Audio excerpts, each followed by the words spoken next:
집에 꿀단지라도 숨겨놨냐?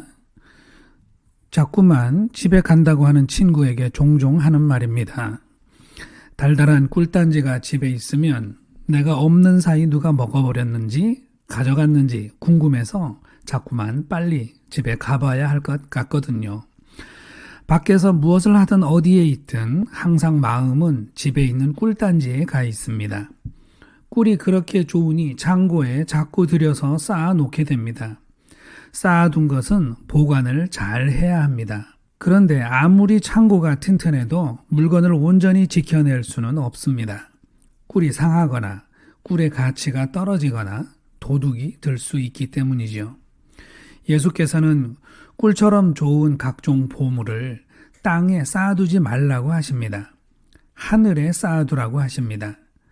거기는 꿀단지 같은 내 소중한 보물이 상하지도 않고 도둑 맞을 일도 없습니다. 내 마음은 늘 보물이 잘 보관되어 있는 하늘을 바라보고 흐뭇하고 든든해합니다. 그런데 문제가 있습니다. 꿀단지를 어떻게 하늘에 올려 쌓을 것이며 추수한 곡식더미나 금은 보석이나 내가 귀히 여기는 그 어떤 보물도 하늘나라에 어떻게 쌓을 것입니까? 공중에 쌓을 수는 없습니다. 이런 허황된 이야기는 6살 먹은 어린 아이라도 믿지 못할 것입니다. 그렇다면 주님은 그토록 허황된 분입니까? 하늘을 하나님의 나라로 읽으면 많은 것이 달라집니다.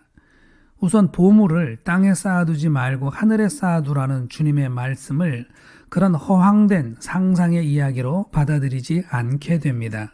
하나님의 나라는 이미 부요하고 충만하여서 나의 보물을 따로 구별하여 보관할 창고가 필요 없습니다. 게다가 하나님의 나라는 영이신 하나님이 다스리시는 영적인 세계입니다. 모든 곳이 하나님의 나라일 수도 있고 어느 곳에도 하나님의 나라가 없을 수도 있습니다. 하나님의 나라에 쌓을 수 있는 귀한 보물이란 세상의 물질적 차원의 보물이 아니라 영적으로 귀한 가치들입니다. 착한 행실, 바른 길, 사랑, 기쁨, 소망, 믿음 같은 것들입니다. 반대로 땅에 쌓을 수 있는 보물이란 물질적이고 세속적인 차원의 가치들입니다. 금과 은, 지위와 명예, 오래 사는 것 같은 것들이죠. 물질적이고 세속적인 가치들은 썩어지고 도둑맞습니다. 화무십일홍이란 말이 있죠. 열흘 동안 활짝 피는 꽃은 없다는 뜻입니다. 권불십년이라는 말은 어떤 권력도 10년 가기 어렵다는 뜻입니다. 땅에 사는 동안 사람들이 그토록 좋은 것들을 쌓고 또 쌓기 원하는 이유는 그만큼 안전하지도 않고 영속되지도 않는다는 불안 때문일 것입니다. 주님은 그래서 땅에 보물을 쌓지 말라고 하시는 것입니다. 만족이 없고 평안이 없습니다. 하늘에 쌓는 보물은 쌓을 필요조차 없습니다. 오히려 사용할수록 더 많이 쌓이는 신비한 창고이기 때문입니다. 얼마나 쌓였나 재고도 확인할 수 없는데 헤아릴수록 계속 늘어나는 신비로운 창고이기 때문입니다. 땅에서 누리는 물질과 세속의 보배들 어차피 하늘에서 떨어지는 것들이죠. 그러므로 하늘에 쌓이는 보물을 찾아서 쓰고 또 쓰라는 것이 주님이 가르치시는 내용입니다. 하나님께서는 우리 삶을 지켜보고 계십니다. 보물을 하늘에 쌓으려면 살아가는 동안 착한 행실을 많이 하고 바른 길로 행하는 것입니다. 믿음으로 살고 사랑하며 살고 소망을 가지고 살아가는 것입니다.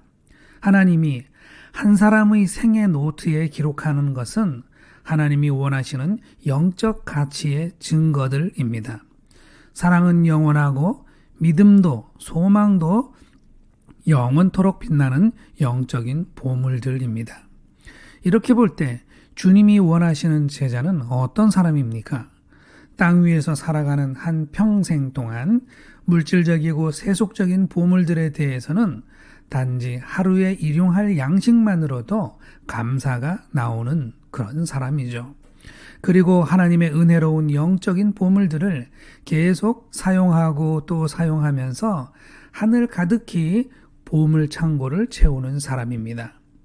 우리 모두 하늘의 은혜로 하루를 채워가는 제자가 됩시다. 할렐루야.